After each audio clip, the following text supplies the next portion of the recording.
That's not true, Cindy replied, her voice cold. I remember everything. I was young, but I wasn't blind. After my parents died, none of you came to see me. You didn't reach out. You didn't offer to help. You took everything and left me to fend for myself.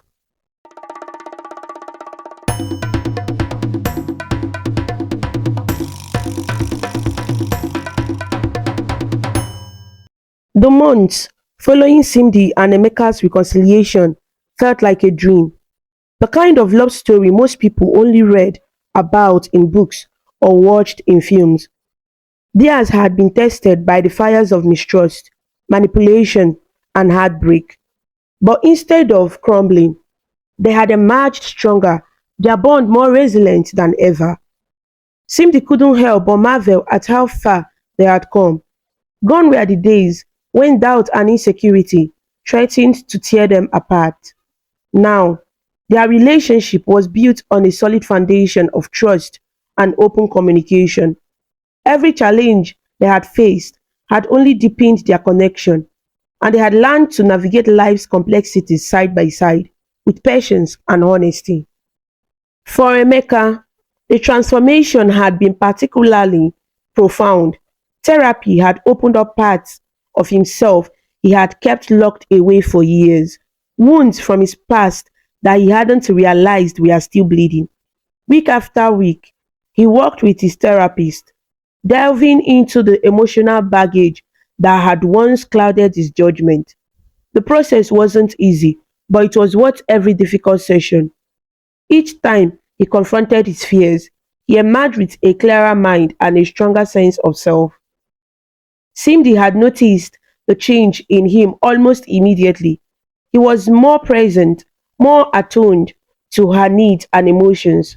His previous tendencies towards overthinking and suspicion had faded, replaced by a quiet confidence in both himself and their relationship.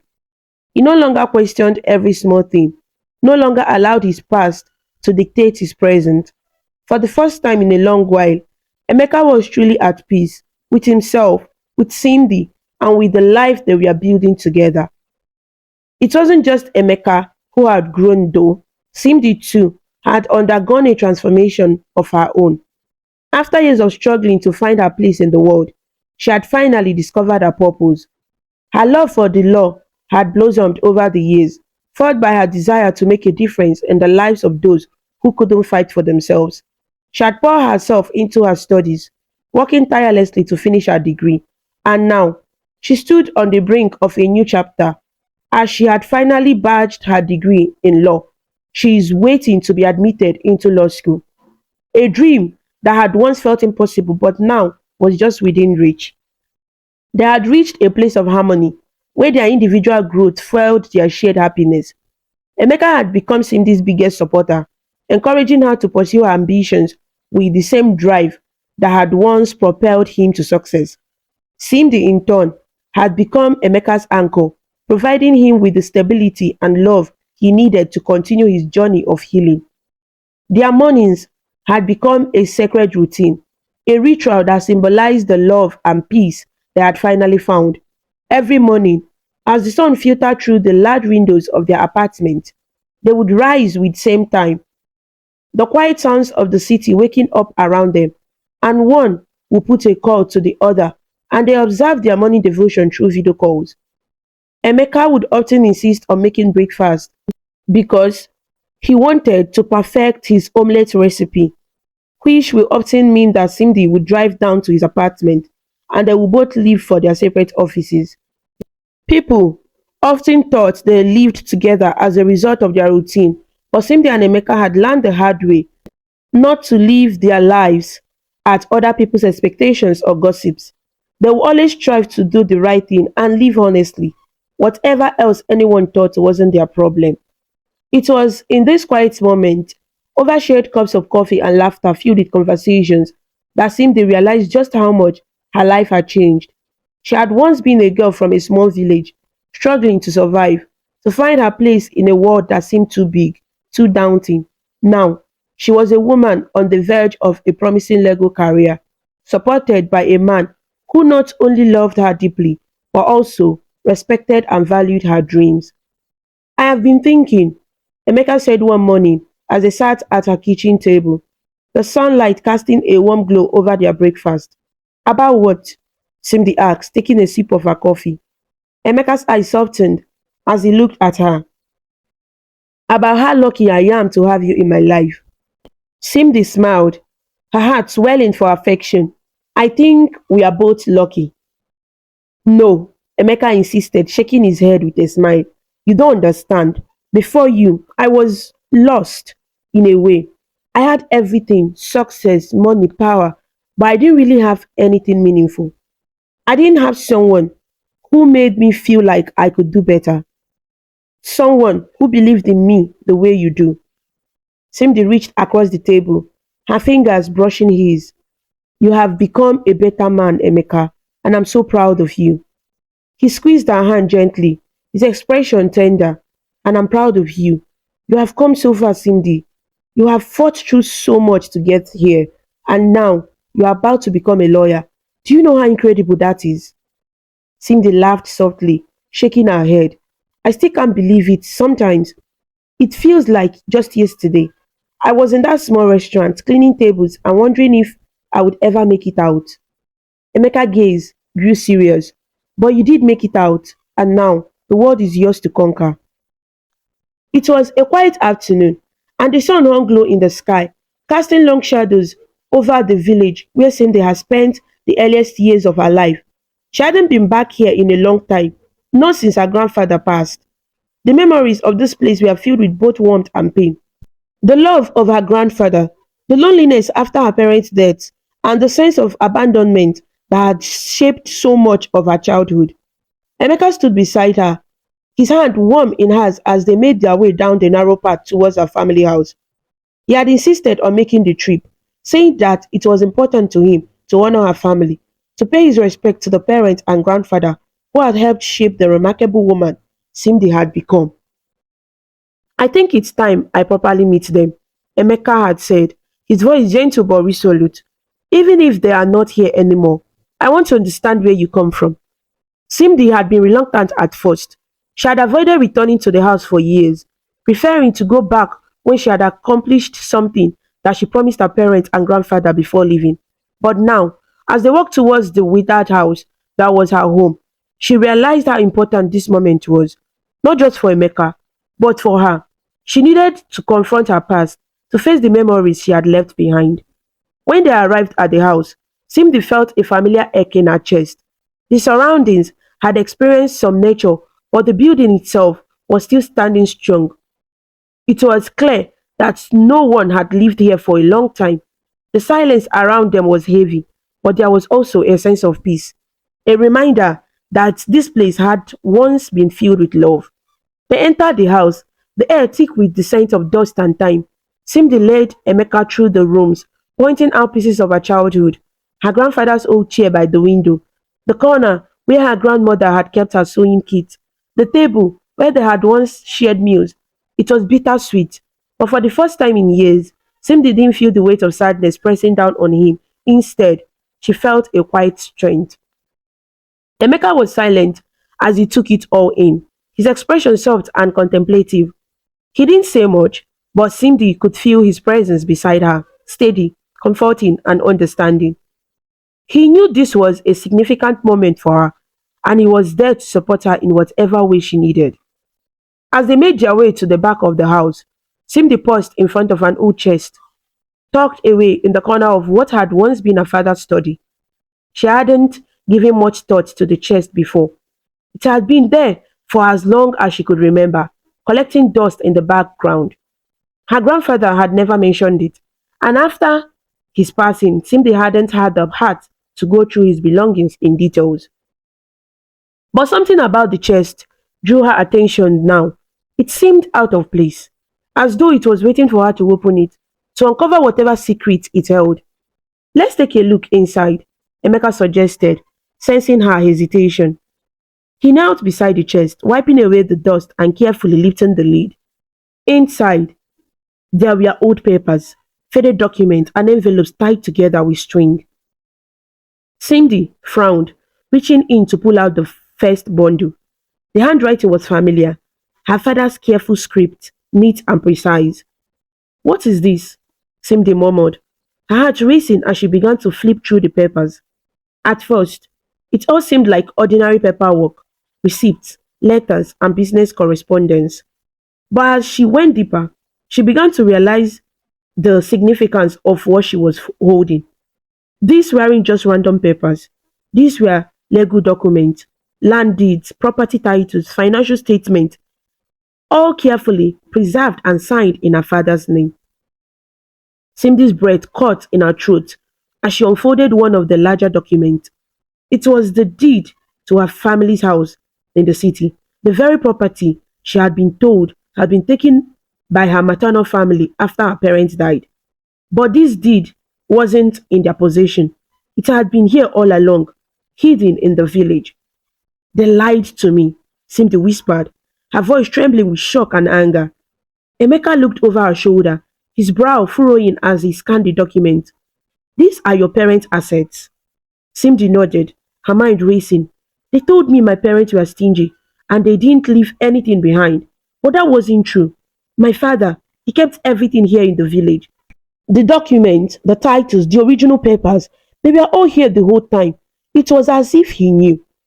Emeka's jaw tightened, his expression darkening as the truth began to sink in. So your maternal family took advantage of the situation. They must have known about this asset and assumed no one would ever find out. Cindy's hands shook as she flipped through more of the document, her legal training kicking in as she realized just how valuable these papers were. They were titles to properties she hadn't even known existed. Lands in the city, investments her father had made, and business dealings that had been kept in his name. They took everything, she said, her voice growing stronger with each word.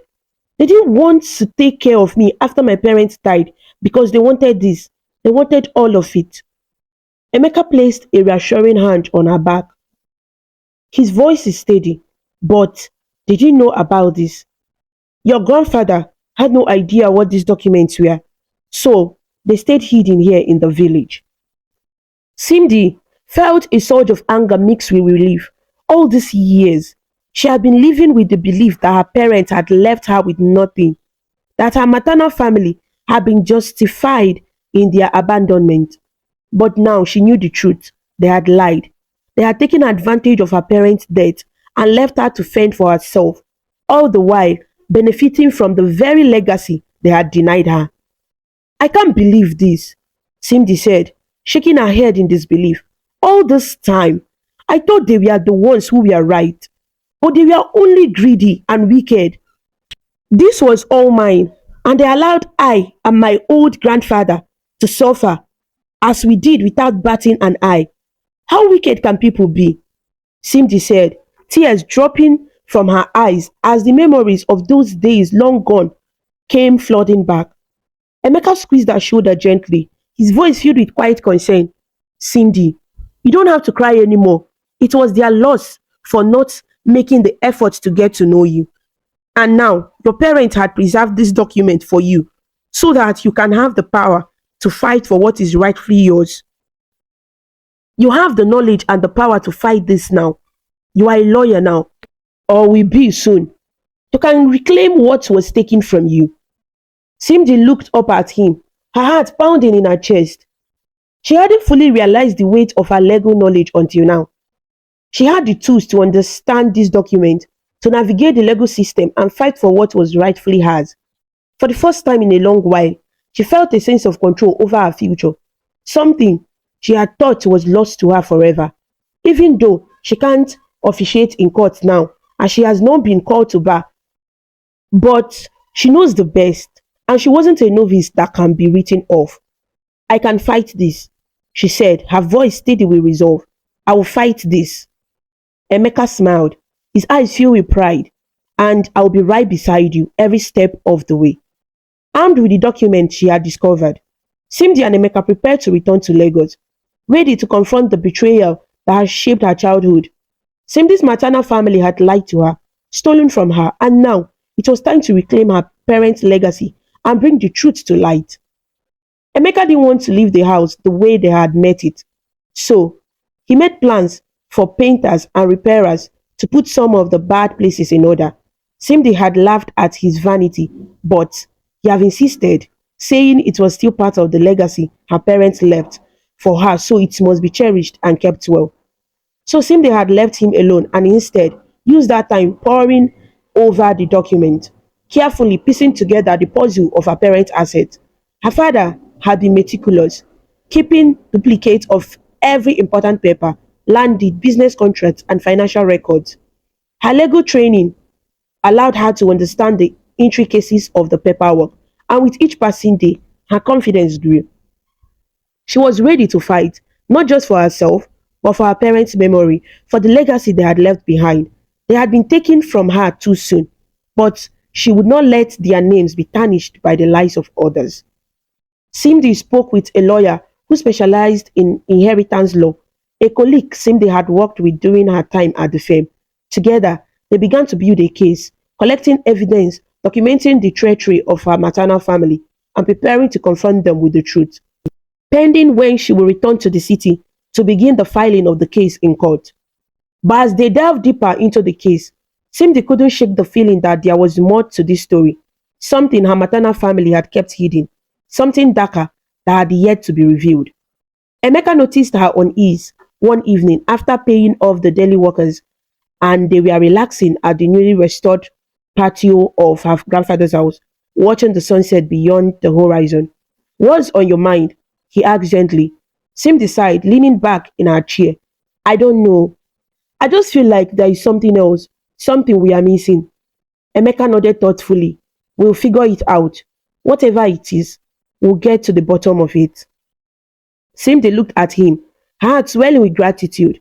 I don't know what I would do without you. Emeka smiled, leaning in to kiss her gently on the forehead. You don't have to find out. I'm not going anywhere. Simdi chuckled, leaning into his shoulder, feeling blessed.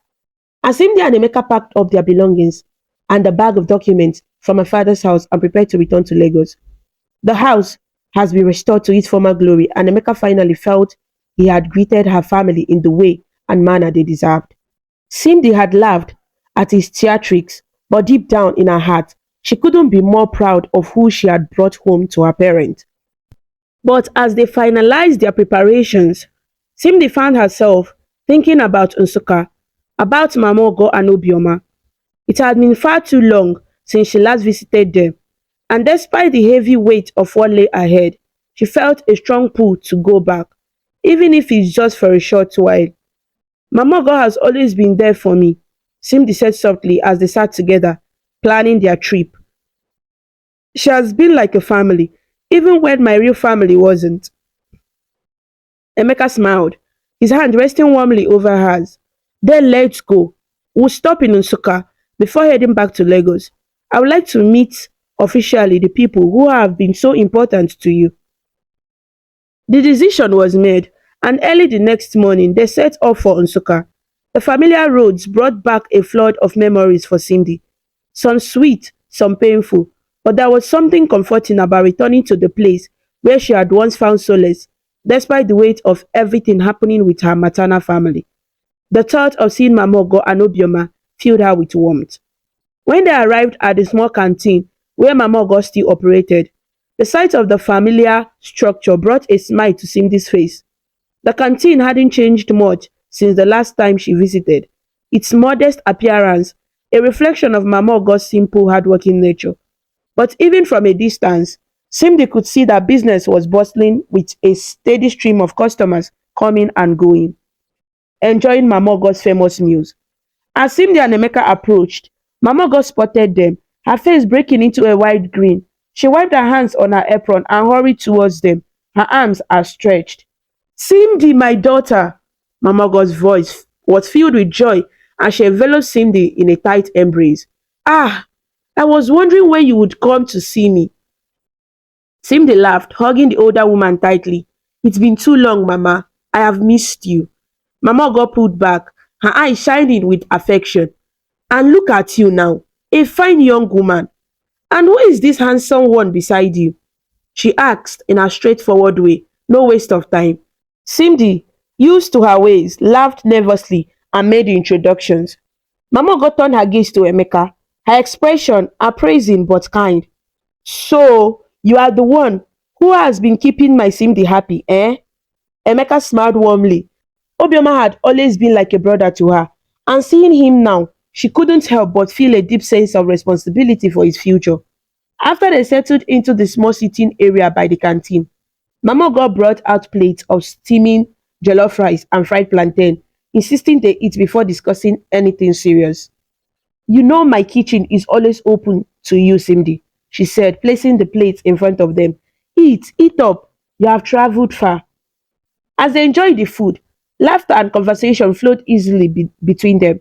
Emeka listened intently as Momogo recounted stories from Cindy's time with her, while Cindy filled them in on the recent discoveries she had made about her parents and the looming battle with her maternal family. When the meal was finished, Emeka turned to Mamogo, his expression thoughtful.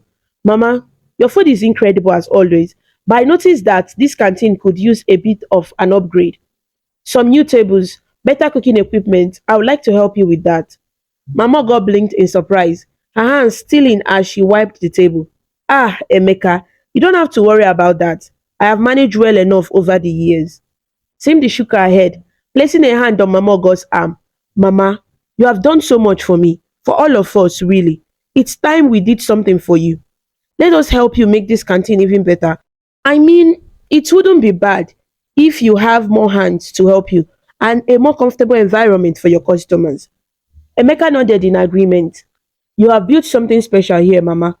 With a few improvements, you could attract even more customers and it would make your work easier. Please, let us do this for you. Mama God's eyes filled with emotion as she looked between them. Ah, my children, I don't know what to say. You have already given me so much just by being here. But if you want to help, I won't stop you. Thank you. Emeka smiled, leaning back in his chair. It's the least we can do. We will arrange for new equipment and some renovations. By the time we are done, this canteen will be the best in Nsukka. Simdi squeezed Mama Ogo's hand. You have taken care of us for so long, she said, looking at Obioma. Now it's our turn. As the conversation shifted, Simdi glanced at Obioma, who had been quietly listening to their plans for the canteen by reading their lips. She had always worried about his future, knowing that staying in Osaka would limit his opportunities. He was a bright, hardworking man, but the local school didn't offer him the kind of education he needed to reach his full potential. Obioma, Simdi said, turning to him, speaking slowly and gently so he could pick every word. How would you feel about coming back to Lagos with us? You could go to a good school there and would make sure you have everything you need. Obioma's eyes widened in surprise, his mouth opening and closing as he processed the offer. Me? Go to Lagos, he indicated, pointing at his chest with his wide eyes. Simdi nodded, smiling. Yes, I want you to have the best opportunities. I know you can do great things if you get the right education. Mama Ogo wiped her eyes, already emotional from their earlier conversation. Obioma, this is a chance for you to grow, to learn. Simdi and Emeka will take care of you. Obioma hesitated, glancing between Mama Ogo and Simdi. But what about you, Mama? Who will help you with the canteen? He finally wrote down on the book he always carried with him. Mama Ogo smiled, brushing a hand along his broad shoulder. Don't worry about me, my dear. Emeka and Simdi are helping me upgrade the canteen. I will manage just fine. You go and get the education you deserve. Obioma looked at Cindy, his eyes filled with uncertainty but also hope as he wrote down his fear. I don't know. It's a big change. Cindy reached out, squeezing his hand. It is, but you don't have to decide right now. Think about it. But just know that we are here for you, whatever you choose. Obioma nodded slowly, his face thoughtful as he considered the offer, clutching Cindy's hand in gratitude. Later that evening, after the canteen had closed for the day and the air had cooled, Mama Ogo put Cindy aside for a private conversation. They sat down outside, watching the stars slowly appear in the night sky. I heard what you said earlier, Cindy. Mama Ogo began, her voice soft. About your maternal family and the document you found. This is a big battle you are about to face. Cindy nodded, her chest tightening with the weight of what lay ahead. I know, Mama, but I have to do it. They lied to me, stole from me. I can't just let that go. Mama Ogo sighed, her gaze distant as she looked up at the sky. It won't be easy, my dear. When it comes to family, the wounds can cut deep. People can be more dangerous when they are protecting what they believe is theirs. I'm ready, Cindy said, though her voice was quieter now, as if she were trying to convince herself as much as Mamogo. Mamogo turned to her expression serious but filled with love.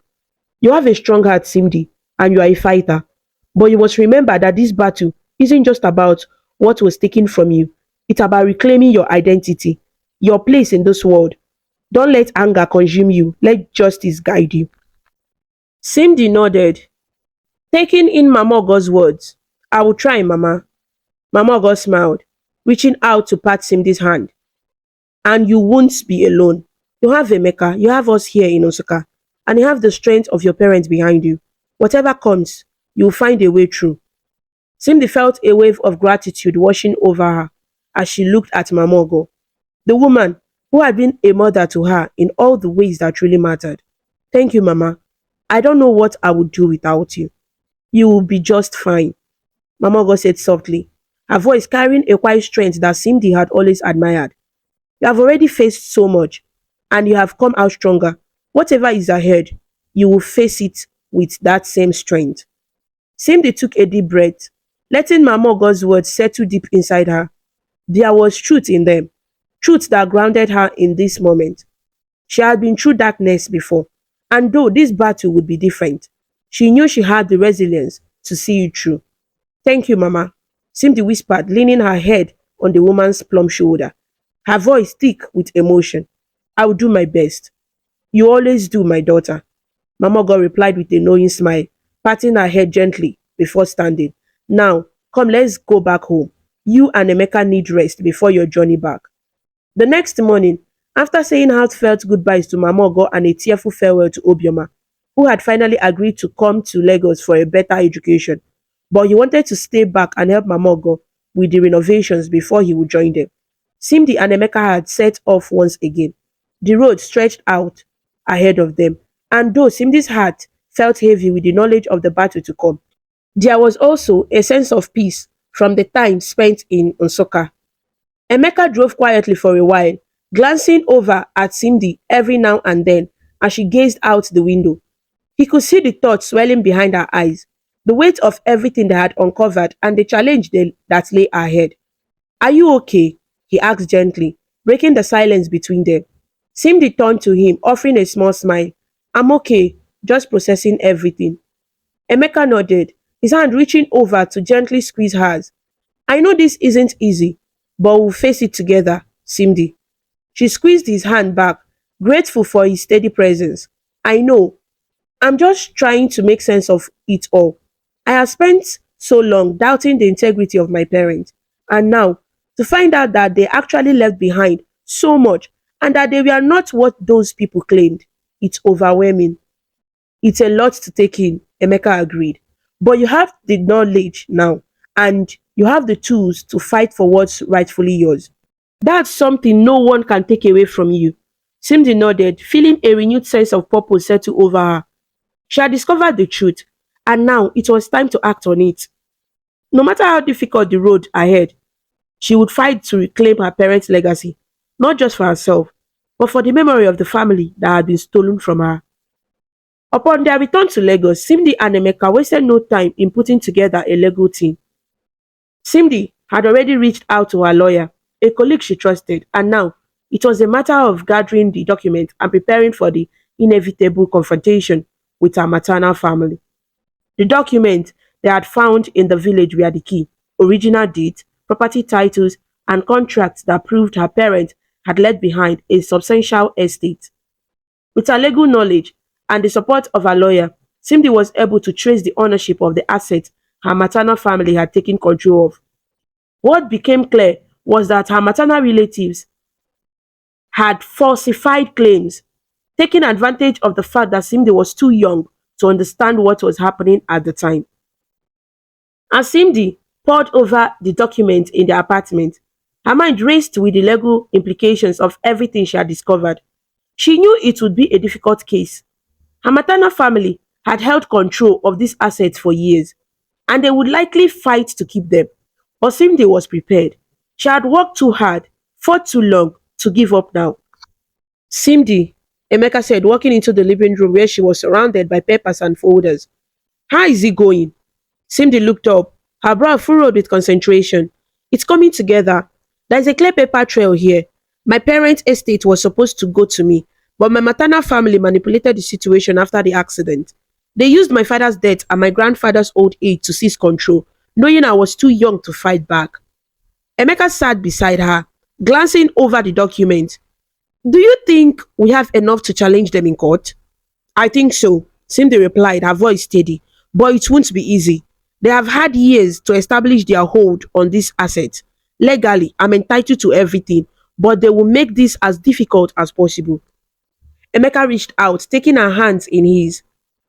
Whatever happens, I'm with you. We'll fight this together. Cindy smiled, leaning into him.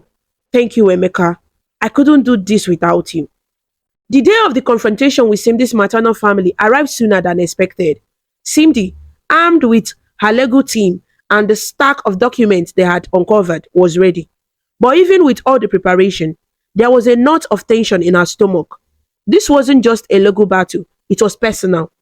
These were the people who had abandoned her, who had left her to fend for herself, all while benefiting from her parents' legacy. Long before the case ever made its way to the court, Simdi had wrestled with her conscience, trying to figure out the best way to approach her mother's siblings. Despite their betrayal and the lies they had spun over the years, part of her hoped that there was still room for reconciliation. She didn't want this to end in a bitter legal battle, if it could be avoided. So she decided to reach out to her mother's eldest brother, Mr. Jude, in the hopes of opening a dialogue. Simdi had found his contact information through social media, scrolling through old photos and profiles until she finally located his address. She hadn't been in touch with any of them for years, neither had she made any attempt to reach out to any of them since she came to Lagos because the memories of her abandonment were still fresh in her mind. But now, she hopes that time had changed them, that they had somehow found remorse for what they had done.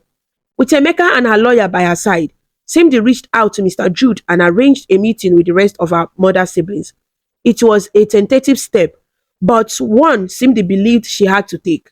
She had grown into a woman of grace and strength, and she wanted to give them a chance to explain themselves, to take responsibility before things escalated in a full-blown legal battle. But from the moment they arrived at the meeting, Simdi could feel the tension in the air. They met in a modest office space, neutral ground arranged by her lawyer. Mr. Jude, along with her aunt Ifoma and Nkechi and her other uncle Chike, were all there. Their faces, a mix of guarded defensiveness and vague politeness. Simdi studied them carefully, remembering each of them from her childhood, even though the years seemed not to have been kind to any of them. She remembered vividly the way they had drifted in and out of her life before abandoning her completely after her parents' death. The initial pleasantries were exchanged, but it was clear from the start that this was going to be a difficult conversation. So, Simdi, Mr. Jude began, leaning forward in his chair. I hear you have been doing well for yourself. A law degree, right? Your mother would be proud of you. There was an edge to his words, something that unsettled Simdi. He was trying to sound cordial, but beneath the surface there was something insincere. I didn't come here to talk about my achievements, Simdi said firmly, her voice steady. I came to talk about what happened after my parents died, and the way you all handled their estate. Her mother's siblings exchanged uneasy glances. Mrs. Ifoma cleared her throat, her hands fidgeting in her lap.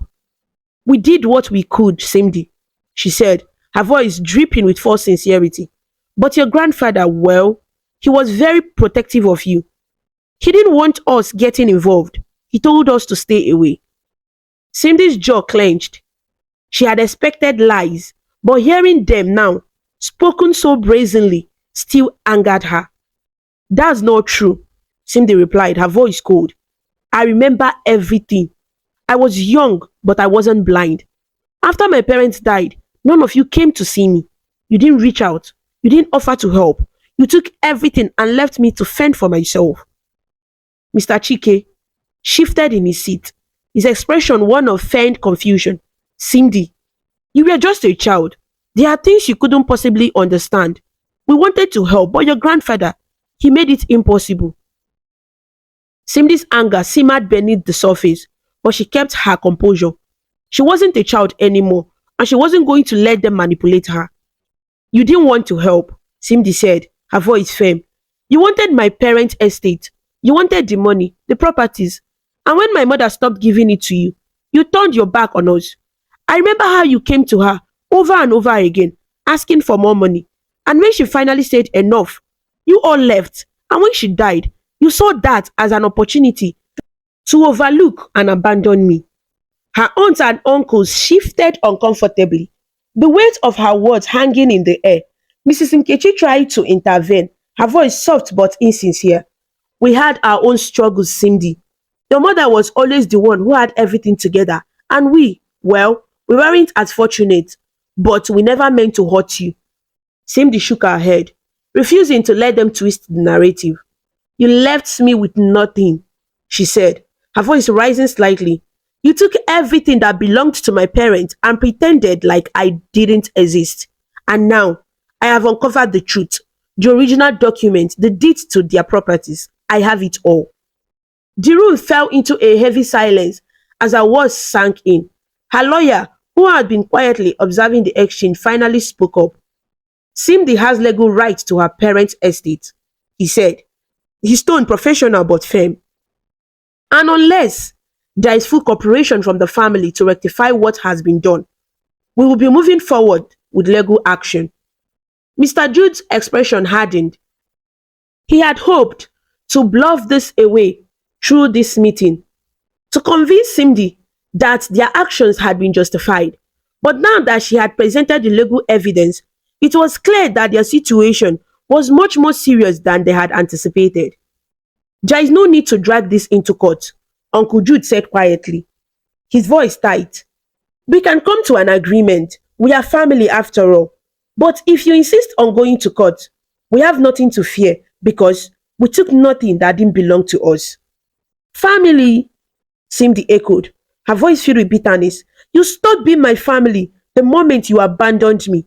If you wanted to make things right, you had your chance, but instead, you have spent years living off what didn't belong to you. Mrs. Ifoma spoke up again, her voice trembling slightly. Cindy, we are just trying to survive. You don't know what it was like for us after your parents died. Cindy's eyes narrowed. I know exactly what it was like. My mother helped all of you over and over again. She gave you everything she could. And when she finally said no, you turned on her. You spread lies about her, about my father, and you left me with nothing. So, don't tell me you are just trying to survive. You are trying to take what wasn't yours. The room was thick with tension. The truth finally laid bare. Cindy could see the guilt flickering in their eyes, but it was buried beneath layers of pride and denial. I tried to give you a chance, Cindy continued, her voice steady. I wanted to see if there was any remorse, any willingness to make things right. But it's clear that you are still the same people you were back then, selfish, greedy, and unwilling to take responsibility. Mr. Chike leaned forward, his tone now desperate. Cindy, please, let's not escalate this any further. We can find a way to settle this without going to court. You just have to admit that your parents were very stingy, which is why we did what we did. Had it been they helped us the way they should have while alive, I believe some of these things would not have happened. But it's not like we did anything that is wrong anyway, he said casually. But the look in his eyes betrayed the turmoil he must be feeling. Cindy stood, her expression cold and resolute.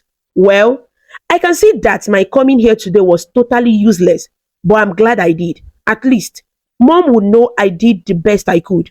But it's too late for any form of reconciliation because I'm taking back what belongs to me and you will face the consequences of your actions. With that, she turned to leave, Emeka and her lawyer following close behind. As they exited the room, Cindy felt a surge of relief. The truth had been spoken, and now the fight would move to the court.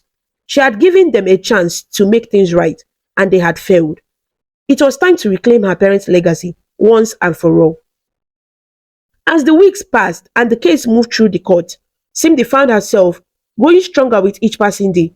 The confrontation with her mother's family had been difficult, but it had also been necessary. She had tried to give them a chance to show remorse, but they had only confirmed what she had always known. They were driven by greed and selfishness. The court proceedings were long and arduous, but Simdi's legal team was thorough and relentless. With the original document in hand and her knowledge of the law, Simdi built a case that left her mother's siblings with no room to argue. The evidence was clear. Her parents' estate had been stolen, and it was time for justice to be served. Life in Lagos had grown busier for Simdi and Emeka as they navigated the legal complexities of reclaiming her parents' estate. The weight of the ongoing battle with her maternal family had permeated every aspect of their lives. But amidst the intensity of court filings, meetings with lawyers, and strategic planning, there was one bright spot that never failed to bring Simdi smile: Obioma's progress at school. It had been several months since Obioma joined them in Lagos. He had given them reports on the progress of Mama Ogo's new business, even though Mama Ogo calls them almost every day. They had enrolled him in a specialized school for the deaf and dumb. Emeka had been instrumental in helping Simdi find the right institution, one that not only offered an excellent education, but also provided the support and resources Obioma needed to thrive. The transition hadn't been easy for the young man, leaving behind the familiarity of Nsukka and the comfort of Mama Ogo's canteen. But Obioma had embraced the change with a resilience that reminded Simdi of herself. Every weekend, Simdi and Emeka visited Obioma at the school. He had insisted on living on campus, and each time they were greeted with remarkable progress. Obioma had quickly adapted to his new environment, his signing becoming more fluent, and his understanding of the world around him growing in leaps and bounds. He had found a community of peers, other promising young men and women who understood the challenges of navigating a world that didn't always accommodate them. And together, they supported one another, learning and growing side by side. During one of their weekend visits, Simdi watched as Obioma proudly showed her the latest project he had been working on, a collection of illustrations he had made to communicate the things he loved most. There were drawings of Mama Ogo's canteen, of the village in Nsukka, and of Simdi and Emeka standing beside him, their smiles reflected in his careful lines. "He's flourishing here," Emeka said softly, standing beside Simdi as they admired Obioma's work. "This school was the best decision we could have made for him." Simdi nodded, her heart swelling with pride as she watched Obioma sign excitedly about his new friends and the subject he was learning. She had always known Obioma had potential, but seeing him thrive like this made her realize just how much he had been held back in Nsukka. Here, in this new environment, he was free to be himself, to learn and grow without limitations. "You have come so far, Obioma," Simdi signed, her face beaming with pride. "We're so proud of you." Obioma's smile was wide, his eyes shining with happiness as he signed back. "Thank you, Simdi. I love it here." For a moment, standing there with Obioma and Emeka, Simdi felt a sense of peace settle over her. Despite the challenges of the legal battle, there were still moments like this, moments of joy, of progress, of love. And in those moments, she knew they were on the right path. The legal battle, however, was far from easy. As the weeks stretched into months, Simdi found herself consumed by the intricacies of the case. Her maternal family's legal team had proven to be formidable opponents, using every delay tactic in the book to drag out the proceedings. Each new development brought a fresh wave of stress, and there were days when Simdi wondered if she would ever be free of the weight of her past. One evening, after a particular grueling day of legal meetings, Simdi and Emeka sat together in their living room. The paperwork spread out before them. Simdi leaned back in her chair, rubbing her temples as exhaustion crept over her. "I feel like this case is never going to end," she muttered, her voice tinged with frustration. Emeka, seated beside her, reached out to gently take her hand. "It will end, Simdi, and when it does, you will come out victorious. You have already uncovered the truth. They are just trying to stall because they know they are losing." Simdi sighed, squeezing his hand. "I know. I just hate that it's taking so much from us." Emeka tilted his head, his gaze thoughtful. Has it really taken from us though? I mean, yes, it has been hard, but I don't think it has weakened us. If anything, I think it has brought us closer. Simde blinked, surprised by his words. Closer? Emeka nodded, a small smile playing at the corner of his lips. Think about it, Cindy.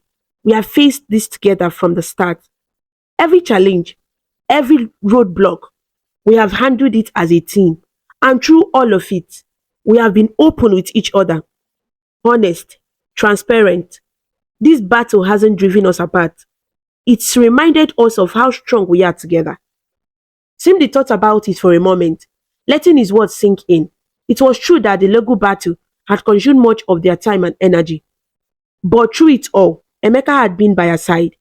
There had been no secret, no withholding of emotions. They had leaned on one another, communicating openly and supporting each other in ways that made their bond even deeper. You are right, Simdi admitted, a soft smile tugging at her lips. It hasn't been easy, but I don't think I could have done this without you. Emeka leaned in, pressing a gentle kiss to her forehead. And you never have to. In that moment, Simdi realized just how far they had come. The challenges they had faced, both personal and legal, had tested their love, but each test had only made them stronger. There were no cracks in their relationship, no hidden resentment. Instead, there was trust, built on the foundation they had carefully laid after their reconciliation. Every battle they faced now, they faced as a united front. And as they sat together in the quiet of Emeka's apartment, surrounded by the remnants of the fight they were still waging, Simdi felt a deep sense of peace. This battle would eventually end, and when it did, they would emerge stronger, more in love, and more committed to building the future they had always dreamed of. One afternoon, after picking Obioma up from school, Simdi and Emeka took him to a local art gallery where they had arranged for him to meet with a curator who was interested in featuring the work of rising artists in a student exhibition.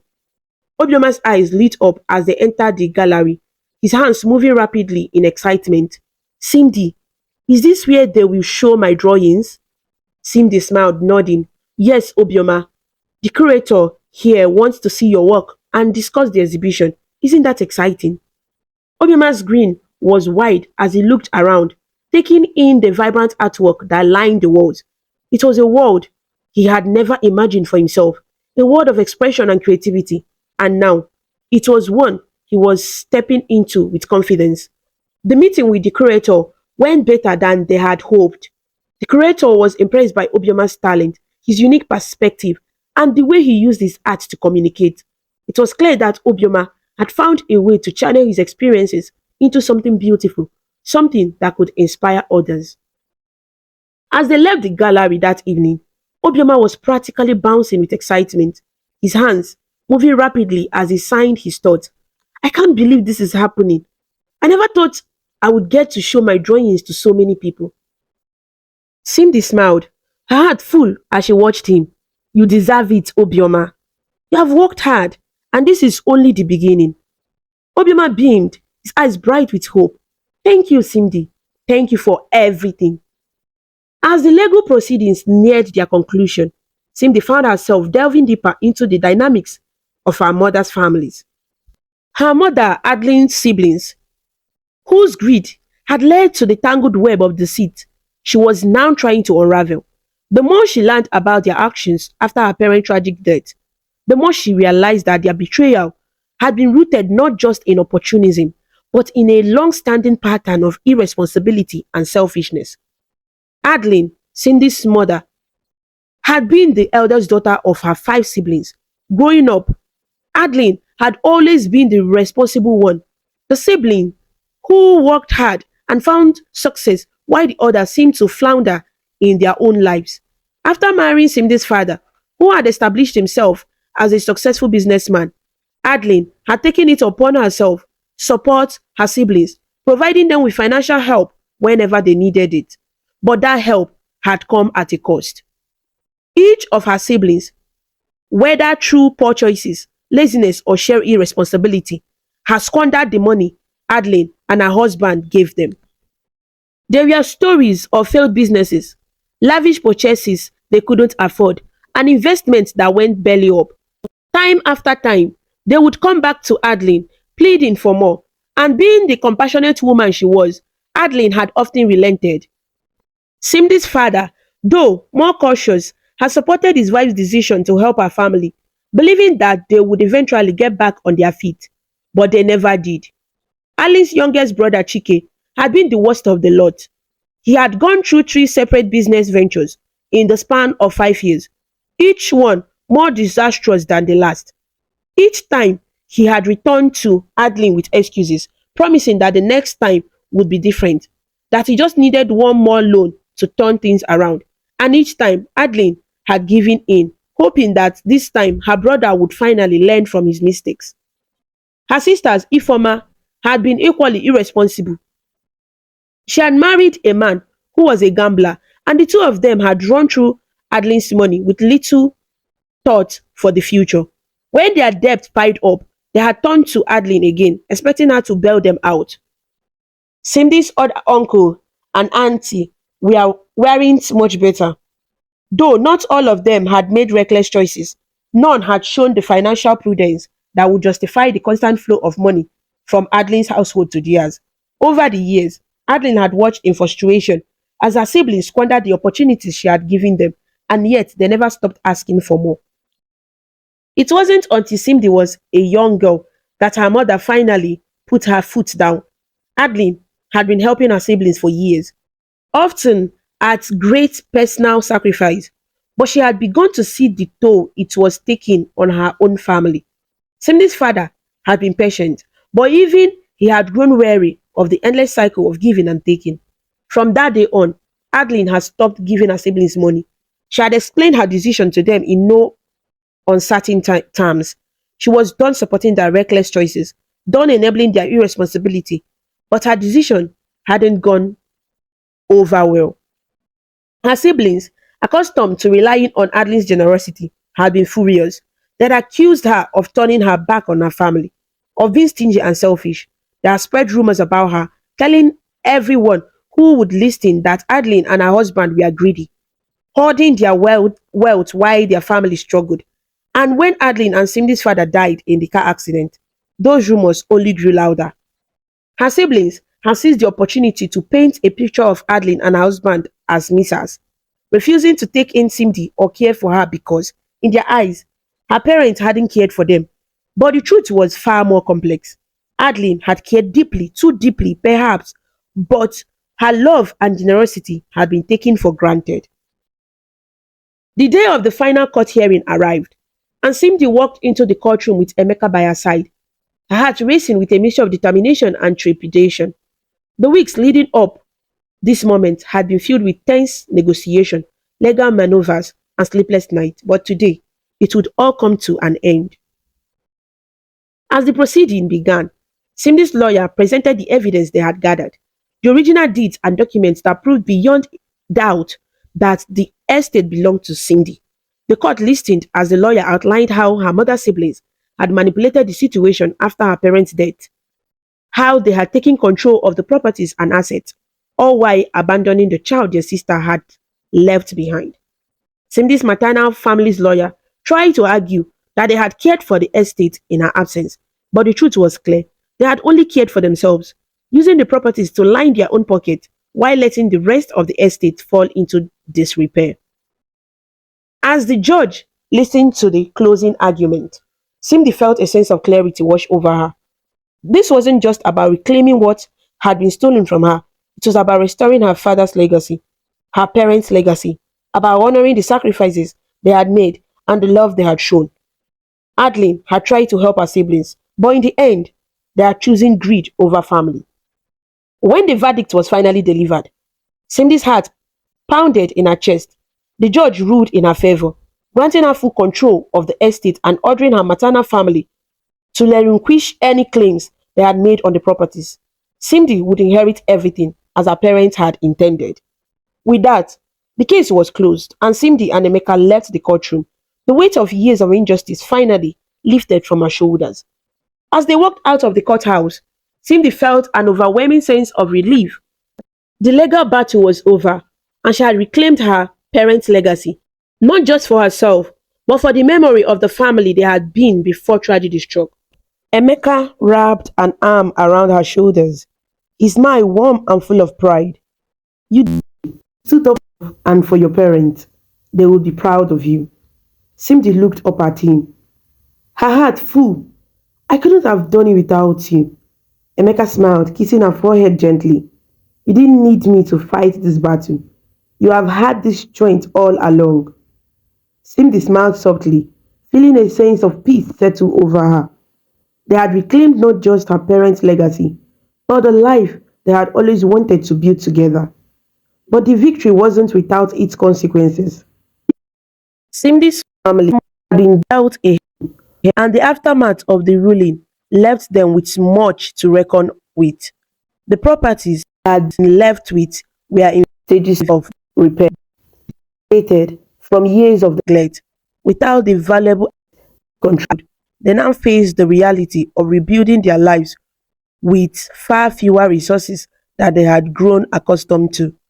Simdi didn't take pleasure in their misfortune, but she couldn't deny the sense of justice that came with seeing them face the consequences of their greed.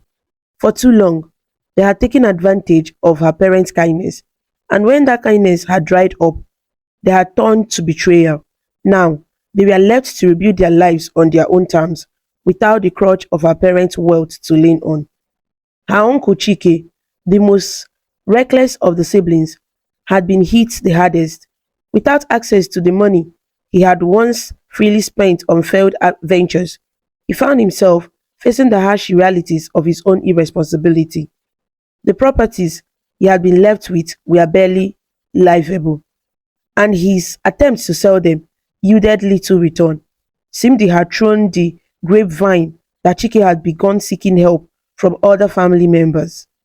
But after years of squandering opportunities, few were willing to come to his aid. Her aunt, Ifoma, who had relied heavily on Adeline's financial support to bail her and her gambler husband out of debt, was in a similar predicament. The debt they had accumulated had only grown over the years, and now, without the caution of Simne's parents' money to fall back on, they were struggling to stay afloat.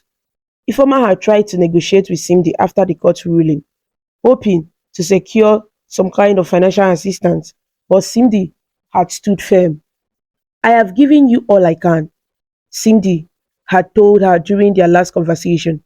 You had your chance to rebuild, and you wasted it. Now, it's time for you to take responsibility for your own life. Simdi's other aunts and uncles were less vocal in their frustrations, but it was clear that the ruling had left a deep impact on them as well. They had lost control of the estate, and with it, the lifestyle they had become accustomed to. But Simdi wasn't interested in their complaints. For the first time in her life, she felt in control of her own destiny, and she wasn't about to let their bitterness pull her down. In the aftermath of the victory, Cindy found herself reflecting on everything she had learned throughout the ordeal.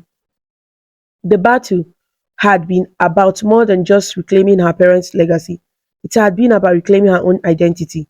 For years, she had carried the weight of feeling abandoned, believing that she had been left with nothing. But now, she understood that her parents had always intended to provide for her. It was the greed of others that had stolen that provision from her. Simdi had learned the value of standing up for herself, of fighting for what was right, even when the odds seemed stacked against her. Perhaps the greatest lesson, though, was the importance of trust and transparency. Simdi had seen firsthand the damage that secrecy and dishonesty could do, both in her own family and in her past struggles with Emeka. But she had also learned that trust could be rebuilt, that love could grow even stronger in the face of adversity. And now, with the legal battle behind her, she felt more prepared than ever to move forward with her life with Emeka by her side. It was a quiet evening when Emeka decided the time had come. They had returned to Emeka's apartment after a long day, and Cindy was sitting by the window, looking out over the city lights. The glow of the sunset bathed her in warm golden light, and Emeka couldn't help but smile as he watched her. She looked peaceful, content in a way he hadn't seen in a long time. For months, he had been thinking about this moment, about the right time to take the next step in their journey together. The trials they had faced had only solidified his feelings for her, and he knew without a doubt that he wanted to spend the rest of his life with her. Cindy, he said softly, walking over to join her by the window. She turned to him, smiling as he sat beside her. What's on your mind? Emeka took a deep breath, his heart pounding in his chest. I have been thinking about us, about everything we have been through. Cindy tilted her head, her smile growing as she watched him. And what have you been thinking? Emeka reached into his pocket, pulling out a small velvet box. Cindy's eyes widened in surprise as she realized what was happening. I have been thinking, Emeka said, his voice soft but steady, that I don't want to wait any longer. I don't want to spend another day without knowing that you are my forever. He opened the box, revealing a beautiful sparkling ring. Cindy gasped, her hand flying to her mouth as tears welled up in her eyes. Cindy, Emeka continued, his gaze unwavering, you are the love of my life. You have shown me what true strength is, what it means to fight for the things that matter. And I want to spend the rest of my life fighting for you, for us. Will you marry me? For a moment, Cindy couldn't speak. Her heart felt like it might burst with happiness, and the love she felt for Emeka overwhelmed her. She nodded, her voice barely a whisper as she said, yes, yes, Emeka, I will marry you. Emeka slipped the ring onto her finger, his hands trembling slightly as he did. When he looked up, Cindy was already in tears, her smile brighter than he had ever seen. As Emeka wrapped his arms around her, pulling her close, Cindy knew that this was the beginning of a new chapter. The legal battle was behind them. Her parents' legacy had been restored, and now, with Emeka by her side, they could finally begin building the future they had always dreamed of. Together, they were unstoppable, and as they stood there, holding each other in the quiet of their home, Cindy knew that whatever came next, they would face it as partners, as a team. The weeks following Emeka's proposal were a blur of joy, excitement, and endless wedding preparations. Cindy could hardly believe how quickly everything was happening. One moment, she was in the middle of tense legal battle, and the next, she was planning a wedding with the love of her life. It felt like a dream, one she never wanted to wake up from. But Emeka, being the thoughtful and meticulous man he was, had more surprises up his sleeve. Not content with just a quiet proposal, he had begun secretly planning an elaborate engagement party to officially celebrate their union with friends and family. He wanted the world to know how much Cindy meant to him, and he wanted to make sure she felt as cherished as she deserved. The engagement party was scheduled for the following weekend, and Emeka had gone all out. He had booked a beautiful venue with sweeping views of the city skyline, arranged for an elegant catering service, and even hired a live band to set the perfect mood. Cindy, unaware of the full extent of Emeka's plans, was busy with her own wedding preparations, feeling content that their engagement would be celebrated in an intimate gathering. Little did she know what Emeka had in store. It was one of the busy afternoons, while Cindy was shopping for her wedding items in a bustling market, that fate brought her face to face with someone from her past, someone who had played an unexpected but pivotal role in her journey. Cindy had been wandering through the market stalls, searching for the perfect fabric for her bridal train.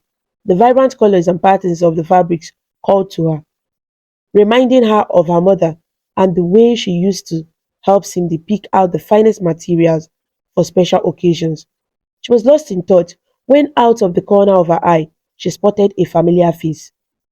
It took Cindy a moment to place her, but once she did, her heart skipped a beat. It was none other than Mrs. Etok. Mrs. Etok had been one of her mother's closest friends. It was she who had given Cindy the money her mother had left behind for her. The very money that, though it was stolen, was the reason Cindy began her journey out of the village. The sight of Mrs. Etok standing in the market, her figure frail and tired, stirred a deep sense of gratitude and sadness in Cindy's heart. She approached cautiously, unsure if Miss Etok would recognize her after all these years. As Cindy drew closer, she noticed the weariness in the older woman's eyes, the lines of hardship etched into her face. Her clothing, though still elegant and stylish, but they looked faded and worn. Mrs. Edtalk, Cindy called softly, her voice full of both surprise and hope. Mrs. Edtalk turned at the sound of her name. She looked confused at first, but she must have seen something that triggered her memory because her eyes widened in shock as she saw Cindy standing before her. For a moment, it seemed as if she didn't believe what she was seeing, but then recognition dawned, and her eyes filled with tears. Cindy, she whispered, her voice trembling, is that really you? Cindy nodded, rushing forward to embrace her. Yes, it's me. I have been looking for you. I never had a chance to thank you properly. Mrs. Edtalk held Cindy tightly, her body shaking with emotion. Oh, my dear, I waited so long. I gave you the money your mother left for you, but I never saw you again. I couldn't afford to go to your village, and I feared the worst when you didn't come as we planned. Cindy pulled back, her heart aching at the sight of the woman who had been so kind to her. I'm sorry, ma. I had no idea how to find you. And after everything that happened, life took me in so many different directions. But I have thought about you often. That money you gave me, it saved me. It helped me to start my journey. Mrs. Etok smiled through her tears, her voice tired but filled with relief. I'm so glad to hear that, Cindy. I knew your mother would want me to make sure you had something. But after I gave you the money, my business, well, it's never recovered. I struggled after that, and I have been here in the market trying to make ends meet. Cindy's heart sank at the realization that Mrs. Edtok had sacrificed her own well being to honor her mother's wishes. She had given Cindy the money without hesitation, even though it meant her own business would suffer. I had no idea, Cindy said softly, guilt washing over her. I'm sorry to hear that. I wish I knew how to locate you after I came to Lagos, but I lost that piece of paper you wrote down your address, which is why I didn't come as we arranged. Mrs. Etok shook her head, her expression gentle. No wonder, she exclaimed. I have wondered and even feared the worst, but I couldn't feed my children properly. So, the notion of making such a long trip to your village was out of the way. Cindy looked around the market, noticing how small Mrs. Etok's store was compared to the others, how sparse her selection of goods had become. It was clear that she was struggling, and Cindy couldn't bear the thought of leaving her in such a state. Mrs. Etok, Cindy began, her voice steady but filled with emotion. I owe you more than I can ever repay. You were there for me when I had no one, and now it's my turn to be there for you. I want to help you rebuild your business to make sure you are taken care of. Mrs. Etok's eyes widened in disbelief. Oh no, Cindy. I couldn't ask that of you. I gave you that money because it was what your mother wanted. And now, Cindy said firmly, I am doing what my heart tells me. You gave me a chance when I needed it most. Let me do the same for you. Tears welled up in Mrs. Etok's eyes again, and she nodded, overwhelmed by Cindy's kindness. Your mother would be so proud of you, Cindy. You have become such a strong, compassionate woman. Cindy smiled, feeling a sense of peace wash over her. It's because of people like you, Mrs. Etok. You believed in me when no one else did. Now it's my turn to show you that your belief wasn't misplaced. They exchanged contacts. Cindy had taken her to a good restaurant around the market and made sure she ate to her fill. She dropped some bundle of money into the woman's bag and told her to come to the address she sent to her phone. Mrs. Etok couldn't believe what was happening and the story Cindy had told her of her journey from Nsukka to Lagos. Now, she was planning her wedding with none other than Mr. Emeka Douglas of the Douglas Group of Companies. Life, they say, is full of mysteries, but she was glad that her friend Adeline would rest knowing her daughter is doing so well. As she closed from her shop that day, she thanked God for the move she made to return that money, even though she and her children paid a heavy price. But now, she knew why she didn't have peace until she returned the money. And she was so glad that she did. She went home early that day so her children can eat good food, which she prepared from the money Cindy gave her that day. Later that evening, after Cindy had returned home from the market, she told Emeka about her reunion with Mrs. Eto, and her plans to help her rebuild her business. Emeka listened intently, his admiration for Cindy growing with every word. It was just like her to turn a moment of joy into an opportunity to lift someone close up. You are incredible, Cindy, Emeka said, wrapping his arms around her.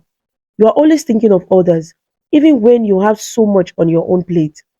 Cindy smiled, leaning into his embrace. Mrs. Etok was there for me when I had nothing. It's the least I can do. Emeka held her hand, his heart swelling with pride. You have got such a big heart. That's why I love you so much. Cindy looked up at him, her eyes twinkling with happiness. I love you too, Emeka, and I'm so excited for this next chapter of our lives. Emeka grinned, a playful glint in his eyes. Speaking of the next chapter, how are you feeling about the engagement party? Cindy laughed, thinking about the small gathering she assumed Emeka had planned. I'm excited. It will be nice to celebrate with our friends and family before we dive into all the wedding craziness. Emeka raised an eyebrow, clearly amused. Oh, it will be more than nice, trust me. Cindy looked at him, curious. What do you mean? Emeka smiled, but didn't offer any more details. You will see, just trust me. Cindy narrowed her eyes playfully but decided not to press further. She had learned by now that when Emeka had a surprise up his sleeves, it was always worth waiting for. When the night of the engagement party finally arrived, Cindy was blown away. Whatever she was expecting was not what she was seeing. What Emeka had planned was far beyond anything she could have imagined.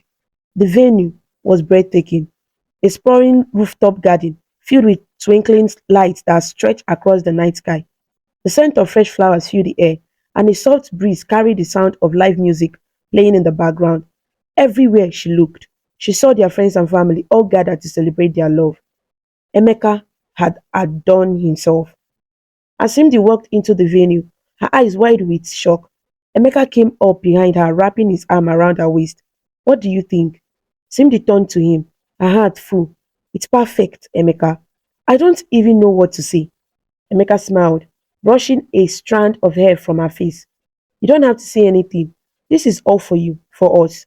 I wanted you to know how much you mean to me. Tears pricked at Cindy's eyes as she looked around at the people who had gathered to celebrate their love. This was more than she had ever dreamed of, more than she ever thought she deserved. But as she stood there, surrounded by the love and support of the people who mattered most, she realized that she did deserve this. She had fought for it, she had earned it, and now she was ready to step into this new chapter of her life with Emeka by her side. Together, they stood at the center of the rooftop where Emeka led her towards the crowd that had all waiting to toast to their love. Cindy could feel the warmth of the evening air mixed with the palpable excitement radiating from their friends and family. She felt like floating, moving through the magical atmosphere that Emeka had so thoughtfully created for her. Emeka raised his glass as the band played tune in the background, and the clinking of glasses echoed around them. To Cindy, he began, his voice steady but filled with emotion. The woman who showed me what it truly means to love. The woman who taught me that trust is not something to be feared, but something to be nurtured. You have brought light into my life, and I will spend the rest of my life with you. The crowd erupted into cheers, glasses, and Cindy felt a wave of emotion wash over her. She had always known how deeply Emeka loved her, but hearing those words in front of everyone made her heart swell with pride and love. Cindy took the microphone, her hand shaking slightly from the overwhelming emotion she felt. I don't even know where to begin, she said, her voice trembling but steady as she saw Emeka's reassuring smile. You have shown me what it means to be loved, truly loved, and you have been by my side in ways that I can't even begin to describe. You have stood with me through trials and triumphs, and now, standing here today, I feel like the luckiest woman in the world. Thank you for this beautiful moment, and thank you for being my partner in life. More applause, more cheers, and the celebration continued into the night. A few days after the engagement party, Cindy met with Mrs. Etok again, this time at a small cafe near the market where they had reunited. Cindy had insisted on helping Mrs. Etok rebuild her business, and though Mrs. Etok had been hesitant at first, Cindy's persistence had worn her down. They now sat together, sipping tea as they discussed the plans for rebuilding her once thriving shop. Are you sure about this, Cindy? Mrs. Etok asked, her voice filled with both gratitude and uncertainty. You are about to get married, and there is so much on your plate already. I don't want to burden you. Cindy smiled warmly, reaching out to place a hand on Mrs. Etok's. You are not a burden, Mrs. Etok. I owe you so much. The least I can do is help you now, the way you helped me when I had nothing. Mrs. Etok looked down at her cup, tears brimming in her eyes. Your mother will be so proud of you, Cindy. You have become such a strong, kind woman. I have always known you had it in you, but seeing it now, it's incredible. Cindy squeezed her hand gently. Thank you, Mrs. Etok. I wouldn't be here without people like you who believed in me, who helped me when I was lost. Now, let's talk about how we can make your shop even better than before. They spent the next hour discussing plans, new inventory, marketing strategies, ways to modernize the shop while still maintaining its traditional charm. Cindy was filled with excitement as she listened to Mrs. Etok talk about her vision for the future. It was clear that despite the hardships she had faced, Mrs. Etok still had the passion and drive that had once made her business successful. I want you to know, Cindy said softly as they wrapped up their conversation, that this is just the beginning. We are going to make sure your business thrives again. I believe in you, Mrs. Etok.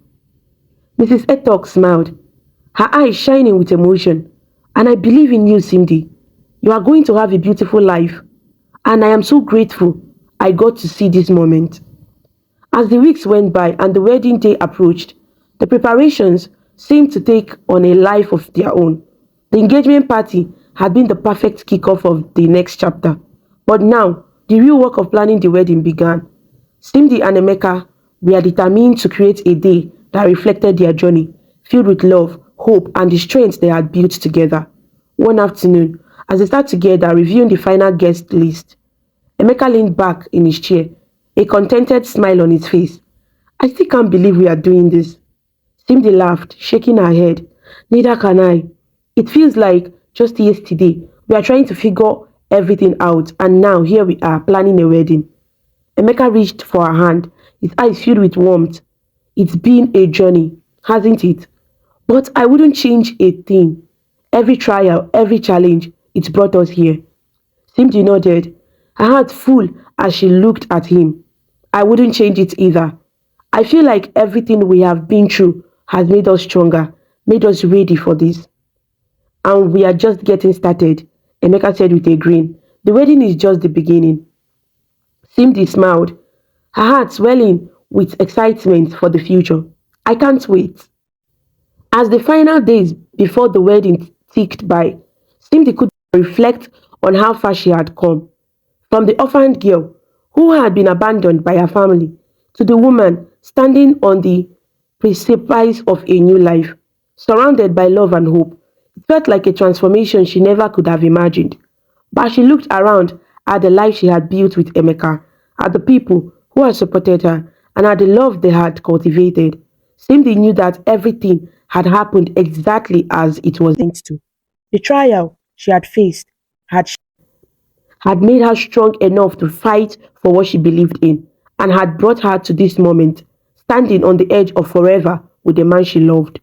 Their future was bright, their love was strong, and the best was yet to come. Years had passed since Cindy won the Lego battle that had restored her parents' legacy, but the true victories in her life extended far beyond the courtroom. She and Emeka had built a life forever, a beautiful, thriving family filled with love, joy, and the warmth of the people who had come to mean so much to them. One of the greatest joy in their life was seeing how well Obioma had thrived after moving to Lagos. His natural talent for art had flourished at the school for the deaf, and as he grew more confident in his abilities, he began creating works that spoke to people in ways that words never could. His drawings and paintings told the story of his life, the struggle he had faced, the love and support he had received, and the dreams he now dared to chase. The door of Obioma's first official art collection was one of the proudest moments for Cindy and Emeka. The gallery was packed with people eager to see his work, and the buzz of excitement filled the air as Obioma stood by his art, signing rapidly to his peers and explaining the inspiration behind each piece. Mamogo's greatest joy came from the bond she shared with Cindy and Obioma. She often traveled to Lagos to visit them, taking time to relax and enjoy the city's comforts, something she had never been able to do before. She cherished this moment, especially as she had never had the chance to raise children of her own. Ogo, the child she had once carried, had died as an infant, leaving Mama Ogo heartbroken. Her husband, blaming her for the tragedy, had cruelly sent her away, and she had spent the rest of her life alone, working hard at her canteen to make a living. But now, with Cindy and Obioma in her life, it felt as though she finally had the family she had always longed for. When Cindy, Emeka, and their children visited Nsukka, it was as if the entire place lit up with excitement. Mama Ogo would cook lavish meals for them, making sure they were spoiled from the moment they arrived.